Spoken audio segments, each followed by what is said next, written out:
Designed by Student Government's Tech Ministry to promote an inclusive and informed environment among Halifax West and its community. Warriors Live is a student-run news network and broadcast team that shines a spotlight on valuable information while including the student body and catching their interests. Warriors Live and Tech brings you all the news on what's going on in our school.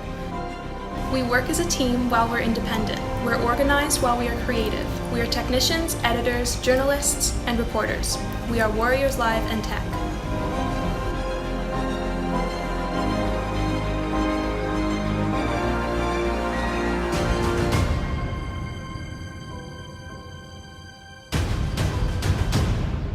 Come join us, have fun, and make headlines.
Designed by Student Government's Tech Ministry to promote an inclusive and informed environment among Halifax West and its community.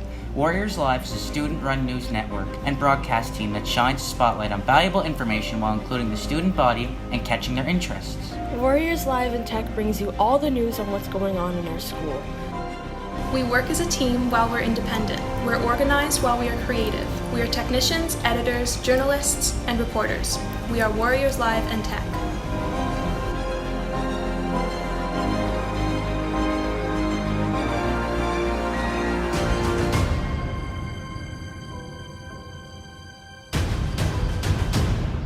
Come join us, have fun, and make headlines.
When things don't seem real, myths about weed and psychosis. Dr. Sabina Abidi is a child and adolescent psychiatrist at the IWK who works with youth who experience psychosis. And if at any point you feel like the addressed subject is out of your comfort zone, please alert your teacher and to be excused for the session and head to the library or the youth health center, but make sure to come back at the end of the session to check in with your teacher.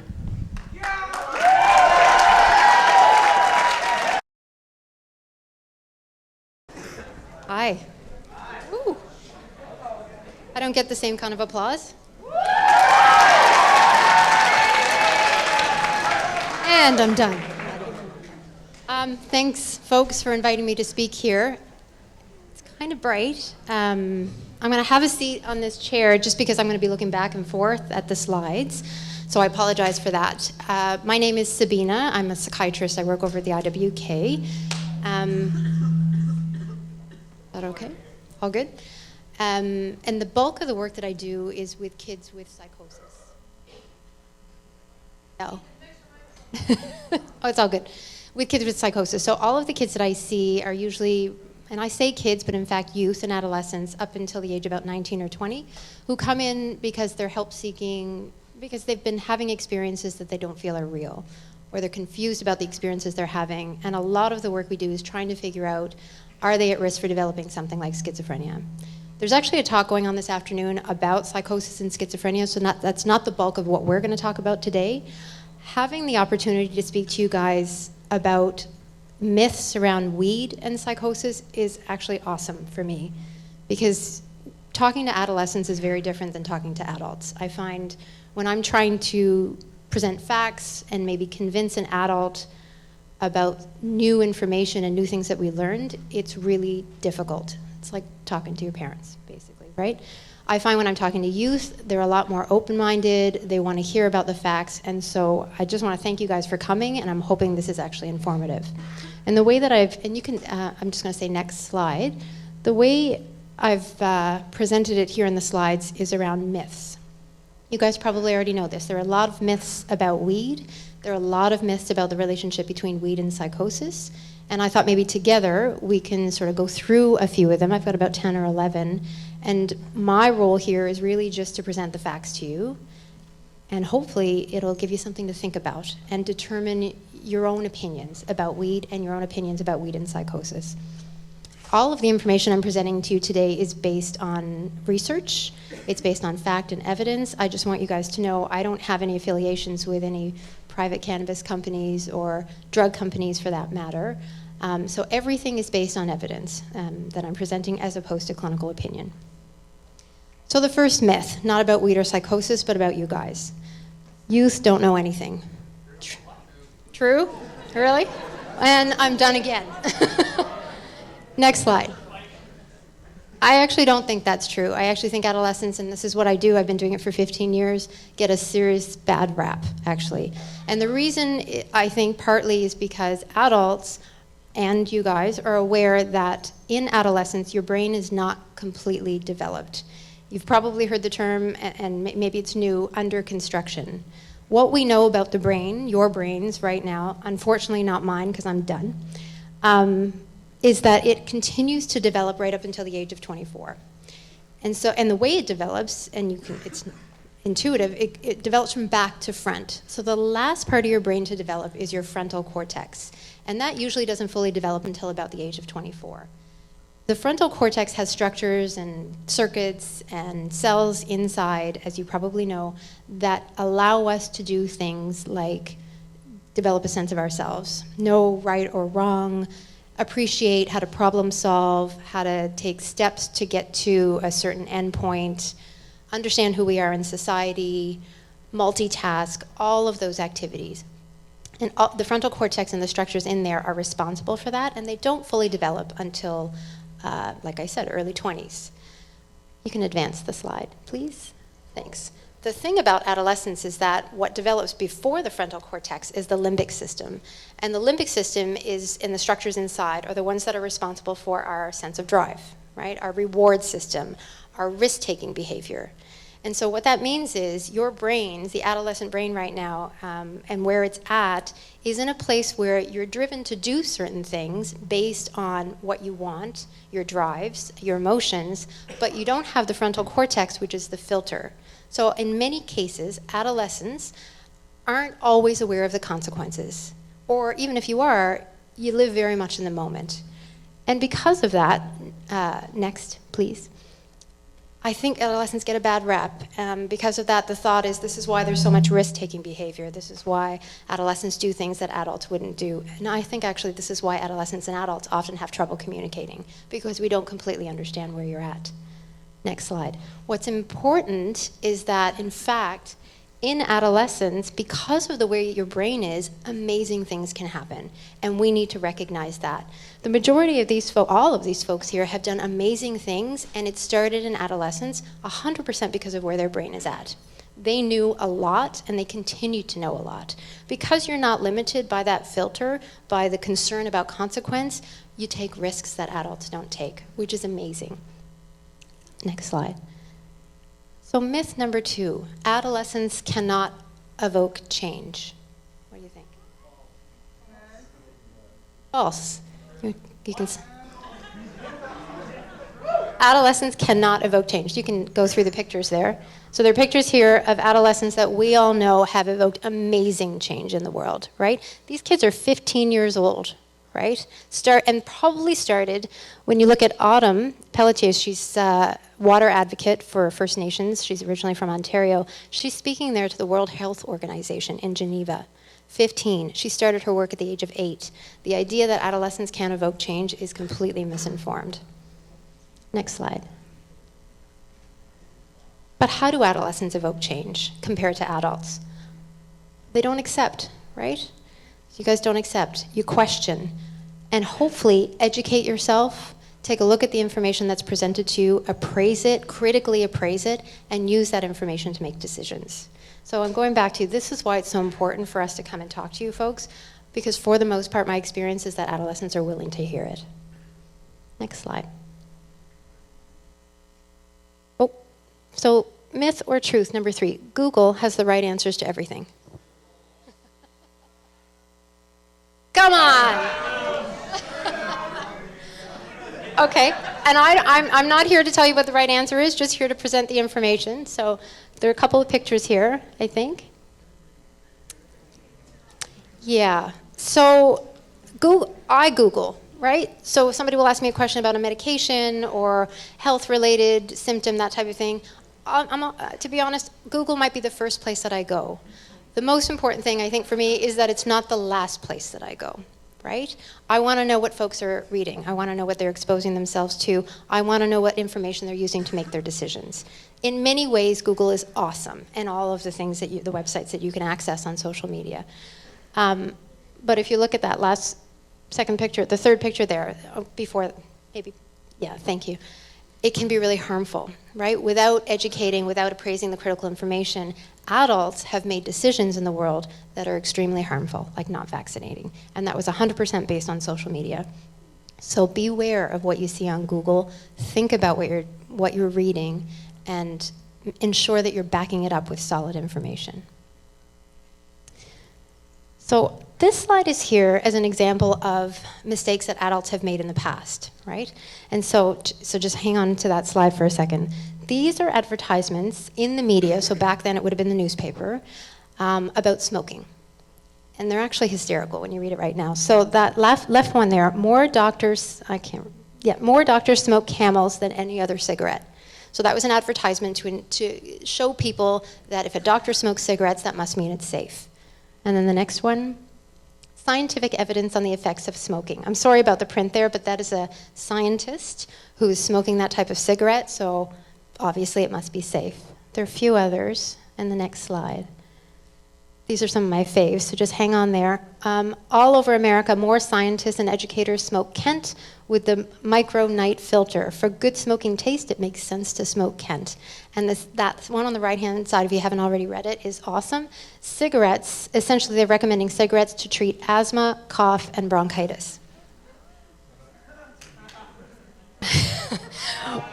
When I was a resident, so this is just maybe 20 years ago or so, and working in the hospital, I used to go and see patients in the smoking room on the hospital floor.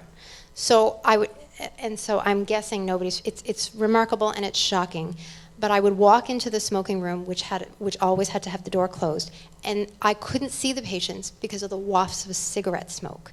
I would come home from work and reek of cigarettes, and I actually don't want a picture of my lungs even now. But when we talked about, in the hospital system, banning cigarettes from the hospital system, even I was shocked by that. I actually thought it was a bad idea because I was sort of still stuck on some of the media from 20 years ago. The problem with this is that what we did with cigarettes is that we based information and change, which we now see in terms of knowing the risks and harms associated with cigarette smoking, we based it on experience and not education. There was a lot of information out there 20, 30, 40, 50 years ago about the harms of cigarettes, but it wasn't until people started dying, horrible deaths, right, from cancer associated with nicotine and the tar, that we started to make change, that adults started to make change. And so now the media looks a bit different, right? And the next one. Oh, my concern, and the reason I'm speaking to you today, and there are other talks about cannabis today, is that we're going to do the same thing with pot. Pot is out there, it's legal for those over the age of 19 in this province. It's all over social media, and a lot of the messages that you might see are incorrect. So here's one: marijuana, helping people getting over their problems easily since the dawn of time. Illegal since 1906 for doubtful reasons. I don't know. Next one. Doctors agree weed is probably better for you than cigarettes. Maybe. And the last one there. I prefer marijuana over alcohol because it's less toxic, so there's no hangover. So these are in the media currently. I know, and I'm glad somebody's laughing at that because there's not a lot of information in these advertisements, right? There's not a lot of data or facts that allow you to sort of appreciate it in an informed way.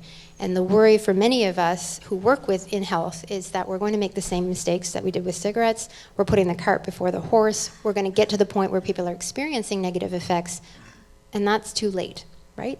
So we need to think about this a bit differently. So let's talk a bit about weed. Myth versus truth. Next slide. Cannabis is a natural plant. We know what's in it, therefore it's safe. So next slide. So these are two examples of natural plants. I don't know if you guys are familiar with this. Water hemlock and deadly nightshade. Pretty plants, totally natural, both could kill you. Yeah, so water hemlock is the most violently toxic plant in North America, can generate potentially fatal symptoms, death is common. Those who survive are afflicted with amnesia and long-lasting tremors. And that's just if you take one sample of that plant. Deadly nightshade, it's natural, not synthetic, contains atropine, scopolamine. Those are pretty significant medical substances. If you have any contact with the leaves, berries, or roots, it can lead to death. Even just physical contact may lead to irritation. Poison ivy is natural. That doesn't mean it's safe. Right? Next slide. So what's cannabis? Right? It's a plant, definitely. It is naturally growing out there, as folks already know. We often talk about THC and CBD, right? Cannabidiol and tetrahydrocannabinol. Those are the active ingredients that we're all familiar with. What's important to know that there are 100 different active ingredients in pot, not just those two. And oftentimes, depending on the sample or the plant, it's impossible to know the concentration of any of the substances in it. But it is important to remember that there's quite a variety and a variety of different types of concentrations. Next slide. There are a lot of different ways that you can use cannabis, as folks, you guys are probably all aware. It could be through a joint, pipe, poppers, mixing it with nicotine, shatter. Important for you folks to know that shatter is 90% THC, 90%. So I say that because depending on the form, next slide, the concentration differs. And that influences whether it's safe or not. Next slide.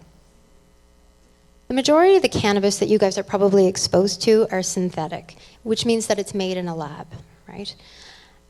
And I'm not making the assumption that you're using. I just know that you might be exposed to it. Because, of course, nobody's using because it's not legal, right?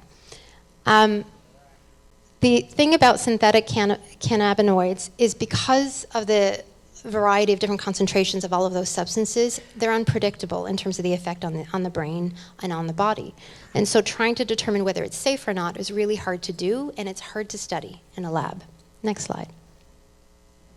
What we do know, based on some of the investigations and the data, is that the pot or cannabis that we have now is completely different from the pot that we had even back in the early 90s. So this graph takes a look at the concentration of THC, which is actually the psychoactive substance in cannabis, and CBD, which is not a psychoactive and actually has some healing properties. And it used to be back even just early 90s, so very different even than the pot from the 60s, that the concentration was 20% THC and 80% cannabidiol. The pot that folks are exposed to now, youth and adults, is completely the opposite. Generally, what we know is that it's 80% THC and 20% cannabidiol. So a very different substance, which is why we're noticing very different effects. Next slide. The other piece that's important to remember when the question comes up about whether it's safe or not is that depending on how you use cannabis, you're exposed to a lot of other toxins, just like with cigarettes. So that might include carcinogens, that might include, as you can see there, acetaldehyde, it might include benzene. I mean, it really just depends on the way you're using and how you're, for example, if you're smoking it. But it is not truth that it's completely harmless, and it's important to know what you're putting in your system, I would think. So myth or truth? Everyone is using pot.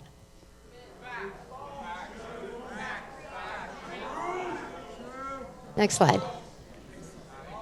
I'm not here to judge. Generally speaking, about 6% of high school students, this is Canadian data and it actually matches North American data, say that they use pot every day. 94% do not use pot every day.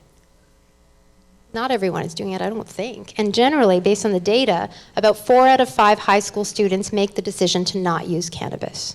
So while it might feel like everyone is doing it, the data doesn't actually show that. And we're assuming that folks are being honest in the surveys and the questionnaires and that type of thing. But not everyone is using pot, it seems. Many, but not everyone. Because I can legally obtain cannabis at 19, it is completely safe for me after 19.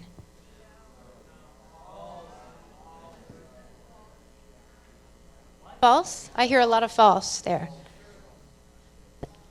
So let's go back to the brain, right? So what I talked about earlier, your brains, is that your brain is still developing. It's in a rapid period of really cool development, actually. And I say that because I wish it was that way for me.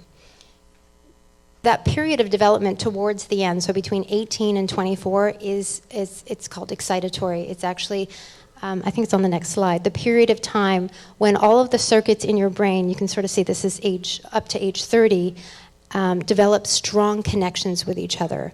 It's that period of, it's not just that the structures are developing. In fact, the size of the frontal cortex and the structures within is about the same. It's the communication between the neurons within that happens rapidly at your age, at late adolescence. Next slide. I'm sorry, you're unable to read this, but what's important, and I can just sort of summarize, is that the idea about cannabis being safe after 19 totally depends on what's going on in the brain. And it's important to know, completely different than alcohol or any other substance or drug, cannabis and how it is metabolized in the brain and in the rest of the body actually mimics our own endocannabinoid system. So we all have an endocannabinoid system.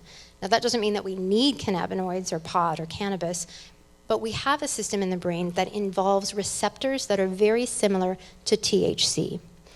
And what happens, maybe next slide, that will help to explain it, is that during your teenage years, if you add cannabinoids to that system, it becomes overwhelmed because it's still developing. So adding cannabinoids to my endocannabinoid system does not carry the same kind of effects as adding it to your brain, because things are happening in your brains right up until the age of 24, 25, depending on the person, that are set in terms of the speed, but can be directly influenced by other substances or other contact.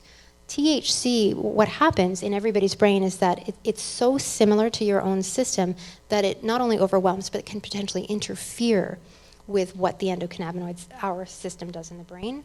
And when it interferes, it can potentially cause irreversible damage or effects. And I'm going to talk a little bit about that. Alcohol doesn't do that same type of thing. We don't have an alcohol system, so to speak, in our brain or our bodies. PCP, cocaine. Now, I'm not saying that you should use any of those things at all. But the dangers that are potentially irreversible are specific to cannabis, because we have a system in the brain that is very similar and uses the same structures, so to speak, as pot. Next slide. So when you use cannabis, that's why it can affect how you think, right? And folks are probably have heard about this. So regular cannabis use in adolescence can affect your cognitive functioning, how we think. So it can affect your attention, your ability to remember and learn, making decisions, which can in turn affect school performance. Next slide there. So what we do know based on data is that in fact regular, and so that's regular heavy marijuana use, can actually lead to a decrease in IQ points in adolescents, different than adults. I'm not saying it's safe in adults, but it's, again, I go back to the developing brain. It has a very different potential effect in youth. So there are studies that show it can lead to lower grades and exam scores. Some kids who use regularly and heavy use are less likely to graduate, which means you make less money, more likely to be unemployed. So these are big, grand statements, and not everyone who uses pot will end up having some of these effects. I'm speaking particularly about folks who are vulnerable, which we'll talk about in a second, and use heavy regularly and daily. But it's important to know when you're deciding or talking to an adult who believes that pot is safe, that there is this information out there. Smoking cannabis is safer than smoking cigarettes. To be honest, that's a big statement as well. I think the jury's out on this one, and it's up to you to develop your opinion. But certainly, respiratory symptoms, bronchitis, associated cancer because of the tar in some of the joints, mixing it with poppers, which is nicotine, which increases your risk of cancer associated with nicotine, that all exists when you use pot. So you saw that slide before where if you're smoking a joint, there are a lot of different carcinogens and other types of substances. So I just be careful if adults or folks are telling you that it's a lot safer than cigarettes. I'm not sure that that's completely true. So worth further evaluating that information. What we do know is that there are other adverse concerns because, again, we have an endocannabinoid system in our entire body, so it interferes with things. And so you can just sort of advance the blocks in this slide, if you don't mind, Ibrahim. So next, yeah. Thanks. So these are, and I know you can't read this, but there are cardiovascular effects, head and neck effects, pulmonary, GI. So these are all different ways that using cannabis or cannabis itself, when it interferes with your body, it can lead to negative effects. So nausea, vomiting. So you may have heard there are some people who are so vulnerable that when they first use pot, they actually have, it's called hyperemesis syndrome. They start vomiting. That's because pot interferes with that area of the brain that leads to your gag reflex and vomiting. I think there are a couple more. It can increase your risk for testicular cancer, and there are definite risks associated with pregnancy, low birth weight in folks who smoke when they're pregnant and or use cannabis. So it's, again, not 100%, but it's not 100% safe either. Cannabis has potential therapeutic effects. Treatment.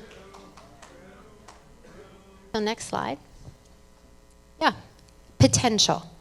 So definitely, the one thing about, I mean, there are a few things, but one positive thing about legalization in this province and in the country is that we can now find out, we can now study, right? We can actually talk, I mean, previous to legalization, I actually wouldn't have been able to come into schools and talk about cannabis because it was illegal. So now with legalization, we can talk about it, we can study it, we can break it down in the lab, and we can try and determine if there actually are some positive effects on physical health. Right now, the evidence is pointing towards cannabidiol and not so much with THC. So again, keeping in mind, current cannabis actually doesn't have a lot of cannabidiol in it. So important to remember that if it's going to have a treatment effect, we might need to look at the concentration change in some of the cannabis we have now. But there is, some evidence that cannabis can be helpful in chronic pain, some evidence, the cannabidiol particularly, that it can be helpful in nausea and vomiting, and some other illnesses. The difficulty is, again, we've put the cart before the horse. We know that there is some potential. We're doing the studies, but it's not definite. So kind of like the cigarette piece, we're worried that people are making the decision that it has treatment effects without actually having all of the evidence. I think the potential is there. We just need to be careful about the information. Cannabis can treat anxiety, depression, PTSD, and sleep.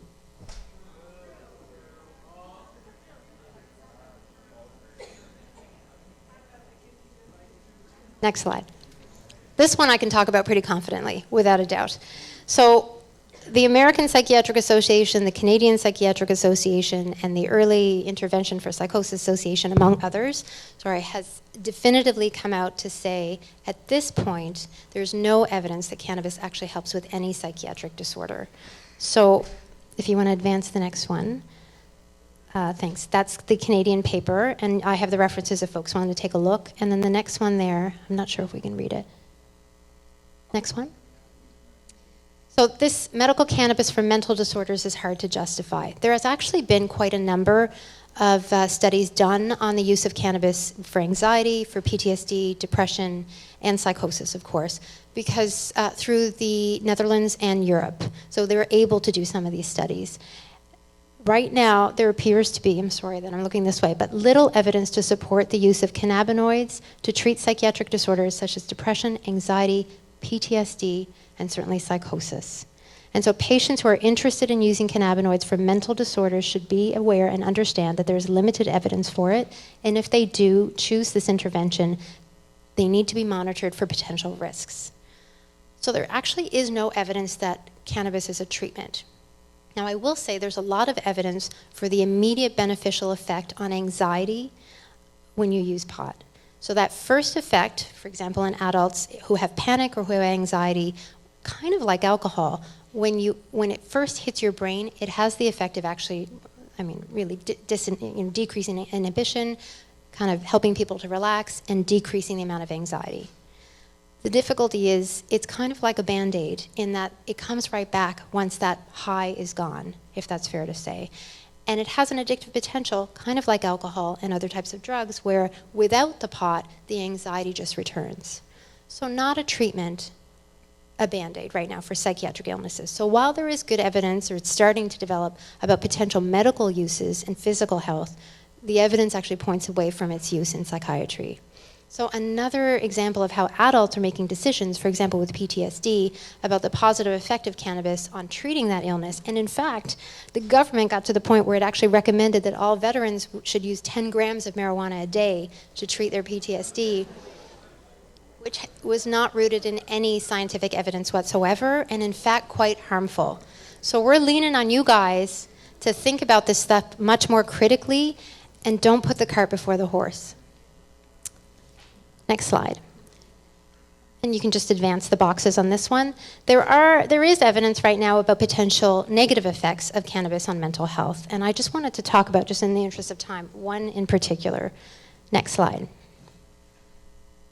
Before I get there, doctors get paid for prescribing medication. That's why they're against or won't prescribe cannabis.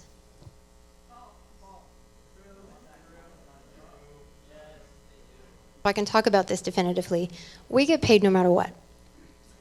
So whether I prescribe or a psychiatrist, physician prescribes medicine in a visit, we get paid regardless. So there is no benefit to physicians in this country and in North America in prescribing medicine.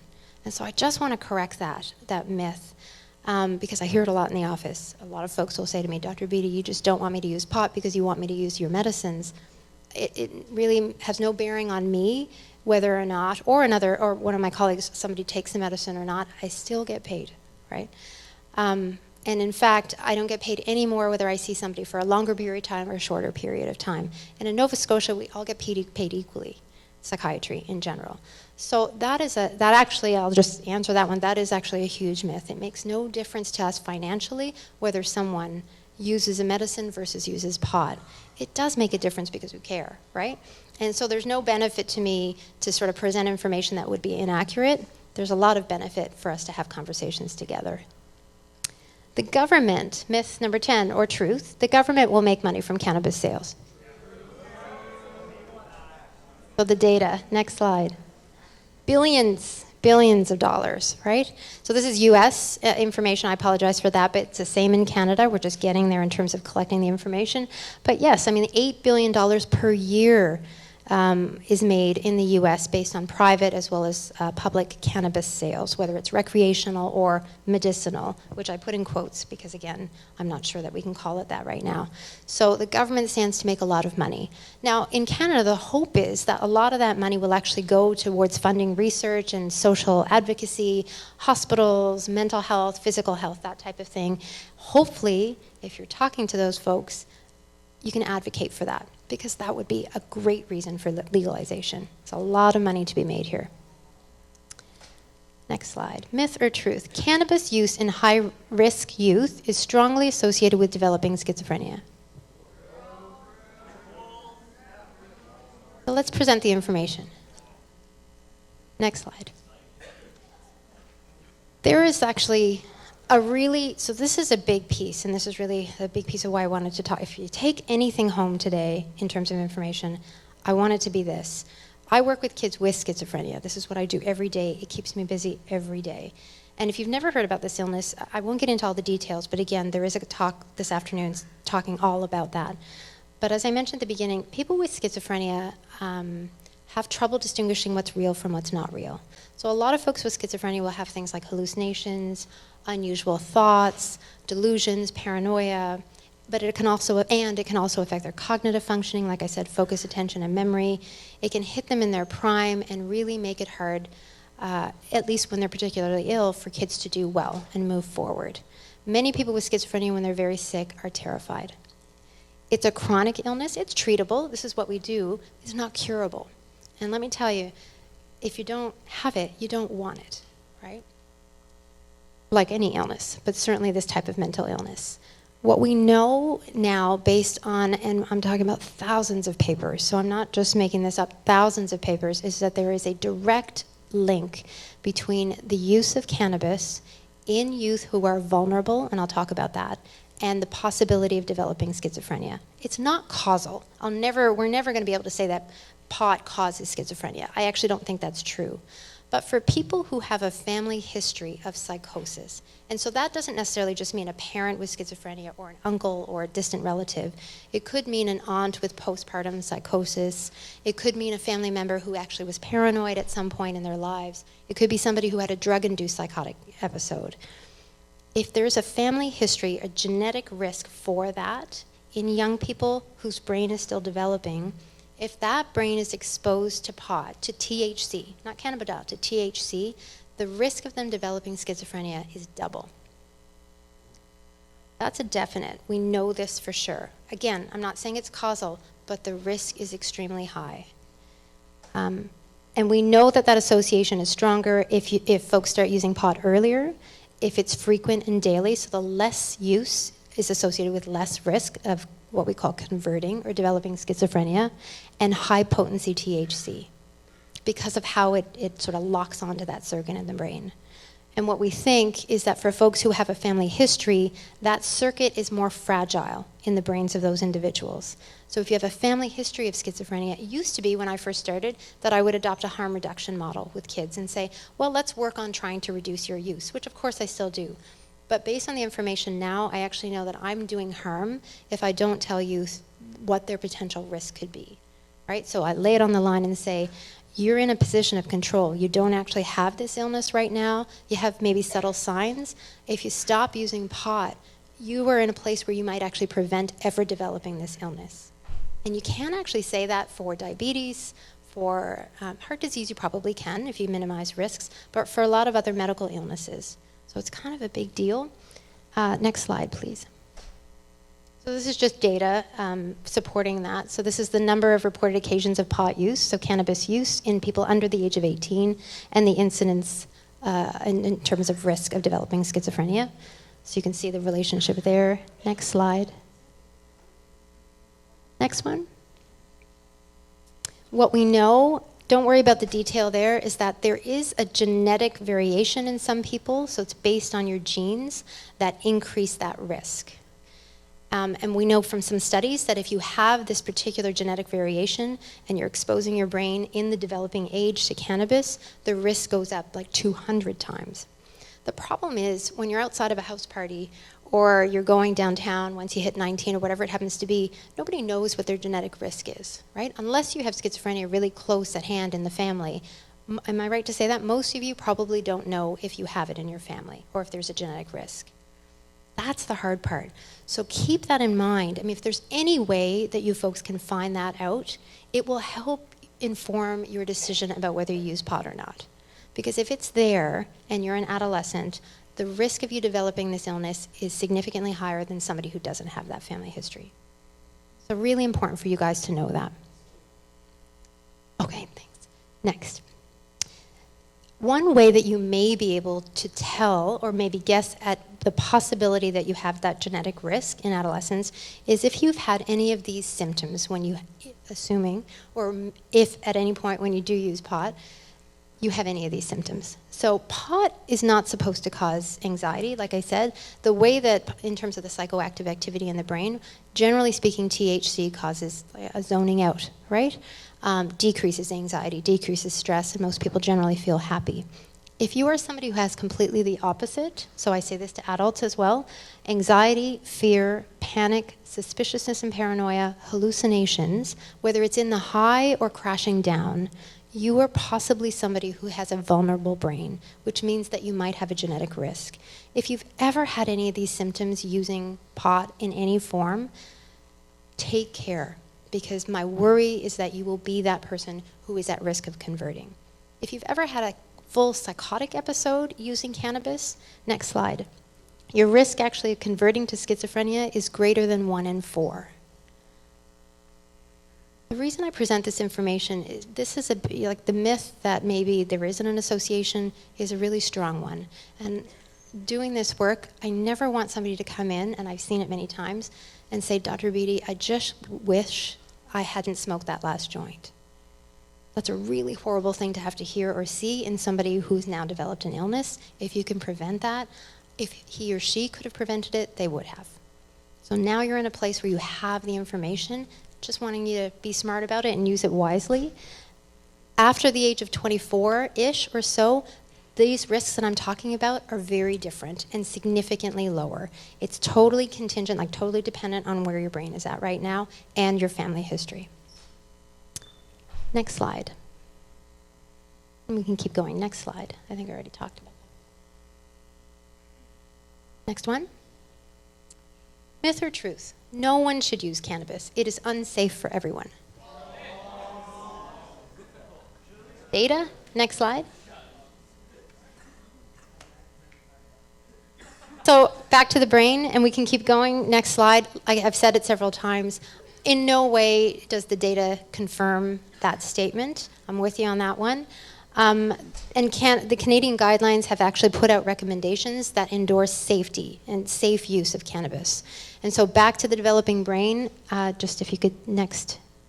The most important thing, and I'm sorry you can't read this, is the recommendation, well certainly, gosh, if you want to avoid any possible risk, physical or psychiatric or mental, abstain, of course. But if not, delay taking up cannabis use until later in life. So that just, like, these are the Canadian guidelines. That just speaks to what we're talking about. After 24, maybe it will affect certainly cognition. Maybe it will decrease motivation, attention, focus. The physical health issues, all adults as well as adolescents are subject to that. But the psychiatric piece, the risk associated with schizophrenia, is not as significant. So there are people who can use pot, 17, 18, 19-year-olds, every day and never experience any of these negative effects. That is 100% true. The difficulty is we don't know who that person is. We don't know what that genetic makeup is. We don't know who that 18-year-old is compared to the 18-year-old who does develop untoward effects. And it's different with pot compared to alcohol or any of the other drugs. So is it safe? Sometimes, right? Is it safe for John versus Peter? Impossible to know, right? So it's up to you to decide whether you take the risk. Next slide. I think I'm almost done. This is the last one. So myth or truth, number 13. Youth can weed through the information to make the right decisions. Yeah. True. I hope so. Can adults? Sure. I worry a little bit about their brain not developing, and I am one of them. But because of where you're at, coming full circle back to the original, where you're at in terms of your brain development, it puts you at an amazing place to inform others and make some changes. And I'll leave it at that.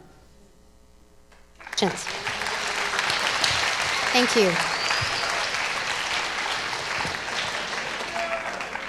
On behalf of Halifax West, we thank you for coming out and speaking today.